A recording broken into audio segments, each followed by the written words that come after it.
আজি 13 জুন তাৰিখটো বিশ্বজুৰি ফেটি লিভাৰ ডে হিচাপে পালন কৰি আহিছে সজাগতাৰ কাৰণে। আমি শৰীৰৰ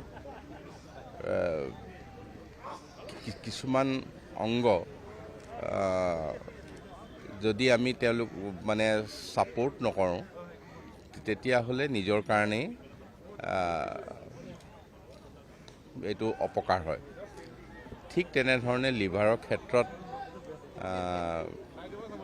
একোজন ব্যক্তি অচল হৈ পৰিব বা মৃত্যু মুখলৈ যাব।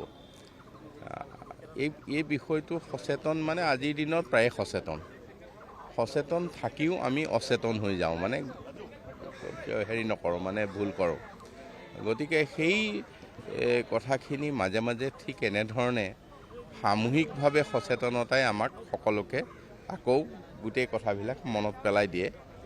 আমি আশা কৰিছোঁ আজি এইটো নৰ্থ ইষ্ট ডায়েবেটিক যি লিভাৰ ফাউণ্ডেশ্যন, এওঁলোকে যিখিনি বছৰে আমাক সজাগতাৰ কাৰণে ব্যৱস্থা কৰি আহিছে, তেখেতসকলক ধন্যবাদ জনাইছোঁ আৰু আজি আহ্বান জনাইছোঁ সকলোকে যে নিজৰ লিভাৰৰ কাৰণে যাতে সকলো সচেতন হয় আৰু সচেতন হৈ নিজৰ ভাল পাবলৈ শিকে।